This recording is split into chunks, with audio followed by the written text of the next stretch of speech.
Welcome back. In today's Wireshark tutorial, we're going to learn one of the most important skills every network analyst and blue team professional should know, which is packet filtering.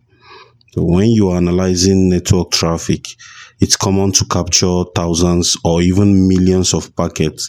Looking through all of them manually isn't practical. So that's where packet filtering comes in. It allows you to quickly narrow down the traffic, remove unnecessary noise, and focus only on the packet that matters. By the end of this video, you will know several beginner-friendly ways to filter traffic efficiently and speed up your investigation. Before we proceed, I want you to know this. Wireshark includes a powerful filtering engine that helps analysts isolate specific network traffic and focus on the events they are investigating. There are two types of filters in Wireshark. We have the capture filters, and we're going to talk about it. Capture filters are applied before packet capture begins and only captures packets that match the specific filter. Then we also have the display filter. Display filters are applied after packets have already been captured. They don't delete or modify the capture. They simply control which packets are displayed. So we'll cover capture filters and advanced filtering techniques in future videos. For now, let's focus on display filter, since they are the ones you will use most often during packet analysis. Display filters use specific keywords and fields that are based on Wireshark's official protocol definition. Let's look at the different filtering methods available. So we have the apply as filter. This apply as filter, you can either click on the packet you want, go to analyze. So we have apply as filter, but let me talk about it. You can also go to it through the right click. You right click on the packet. You can also see it here, apply as filter. Apply as filter is the simplest way to filter traffic. While inspecting a packet, select any field you would like to investigate. Just select any field you want to investigate. Let's say packet 2. This is the one you want to investigate. Then either you right click, okay, or you can go through it through the analyze. So if you are following through the right click method, when you go down, you can see apply as filters. You can also go here and see apply as filters also. So we choose a packet, we right click and apply as filters. I go to selected. It's going to apply the filter. So Wireshark automatically creates the appropriate display filters for the selected value. It allows you to view only the packets that contains that specific information. Conversation filter. So when you go to analyze, you go to conversation filter. You can choose anyone, but you can go through the conversation filter through analyze, or you can go through it through right click. So when I right click my mouse, I can also see the conversation filter here. Suppose you want to investigate all communication between two devices rather than just one IP address or one port. This is where these conversation filters become useful. Instead of filtering only one value, conversation filter automatically creates a filter that includes the complete conversation between the communicating hosts. So I already showed you how to access it. This is useful. Let's say here, you click here, we go to conversation filter. So let me choose the IPv4 for address. So now remember what I choose there is the number 1. So it already applied the filter automatically, as you can see. Now these two IP address that I choose, that was in that communication, the source and the destination IP address, it's going to show me the conversation between that two particular address.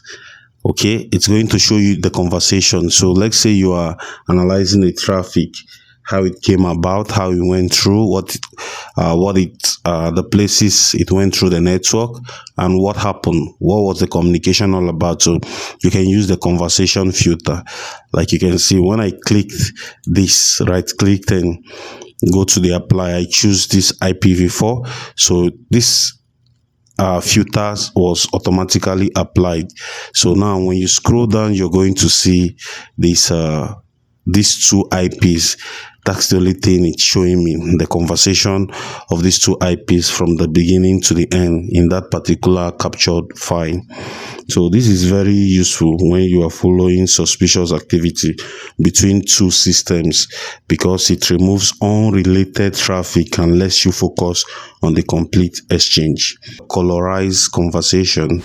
The Colorized Conversation feature works similarly to conversation filter, but instead of hiding other packets, it simply highlights all packets that belongs to the same conversation. So this makes it much easier to visualize, track related traffic while keeping the entire packet visible. So to use it, you just right click anyone, just choose, let's say, number 3. So as you can see, colorize. So anyone I choose here is going to colorize it. So I can choose the color that I want. You can also go to this same thing through the view. Then you can see Colorized Conversations. So to colorize, let me use this number 2 as an example. I'll right click and I'll go to colorize. Then I'll just choose the IPv4 address, and I'll just choose any color of my choice. I'll choose this number 1. So now what happens here is it colorized every conversation that was going through between these two IP address, this 65.208.228.223 and this 145.254.160.3237. So anyone that is not a conversation between these two, it's not going to follow through. Just go down through, you can see what I'm saying. It's just between these two addresses. Now here, this part is not colorized because it wasn't about these two IP address talking to each other. So but here it's colorized. They were talking to each other here. So same thing here also. It's about another IP address. That's why here it's not colorized. Unlike filtering, colorizing doesn't reduce the number of packets. It simply makes related traffic stand out. So if you ever want to remove the highlighting, just go to View, go to Colourise Conversation, and you just go down to Reset. Okay, you go to Reset Colorization. You go to Reset Colorization and you see it's out. The next one we want to talk about is the follow stream. So one of Wireshark's most powerful feature is follow stream. Normally, Wireshark displays communication one packet at a time. However, many network conversations are split across multiple packets. So follow stream reconstructs those packets into the original application level conversation. So making it much easier to understand what was actually transmitted. So depending on the protocol and whether the traffic is encrypted, you may be able to see information such as username, password, the HTTP request, the web pages, the commands, other application data. So to use these features, you just right click and let's choose any packet. You right click. Let me use number 3 for this. You go to follow. As you can see here is the TCP stream. So you can also go to this same place through the Analyze and you go to follow. You can also choose depending on the protocol you have. So for this file, it's just a TCP stream. So I'll just click on TCP stream. So the reconstructed conversation opens in a separate window. So by default, the Red represent the traffic. This red part represents the traffic sent from the client activities. So the blue part is represent the traffic sent from the server. So this feature is extremely valuable when you are investigating web traffic, malware communication, or troubleshooting application issues. Filter by protocol name or port. One of the quickest ways to locate specific traffic is by filtering based on the protocol. To filter by protocol name, simply type the protocol name into the display filter bar and press enter. So let's say HTTP. So when I do this and I hit, you can either hit enter on your keyboard or you can press this arrow key down here, up here. So now it's going to show you the HTTP traffics, depending on the protocol you want, not just HTTP. You can choose if you want if we have DNS in this file, you can choose DNS, ARP, DHCP, FTP, and any other protocols you're looking for that you're just trying to analyze on the file. So Wireshark will immediately display only packets that belongs to that protocol. You can also filter by port. For TCP traffic, you can use the command. You can use this traffic TCP dot port. So let's say you want to filter for 80. So it's just like this: TCP dot port equal to that's 80. So it's going to filter for port 80. The same thing here, port 80. As you can see, just follow everywhere there is a communication that the protocol involved is port 80. So let's say you want to, any port you want to filter, you can just change it here and put that port, even if it's 443.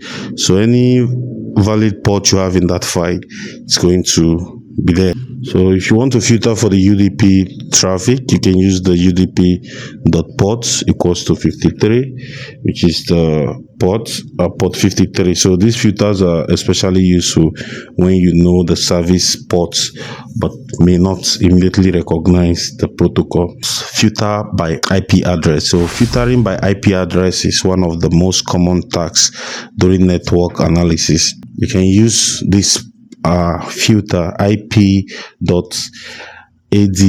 which stands for address, the equal to, then you put the IP you're trying to analyze, you put it down there. So when you put it, you hit either through this arrow or you hit enter.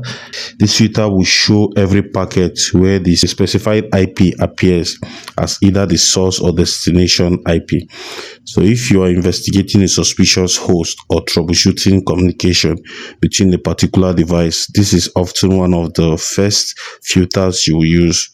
Packet filters is one of the most essential skills you actually use in Wireshark.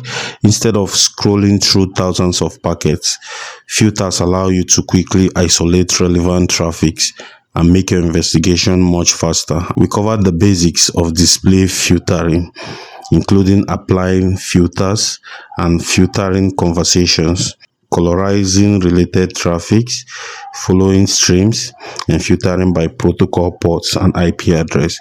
So as you continue learning Wireshark, you discover even more powerful filtering techniques that can dramatically improve your workflow. If you found this tutorial helpful, don't forget to like the video, subscribe to the channel, and turn on the notification so you don't miss the next lesson in this Wireshark and Blue Team series. Thanks for watching. See you on the next one. Peace out.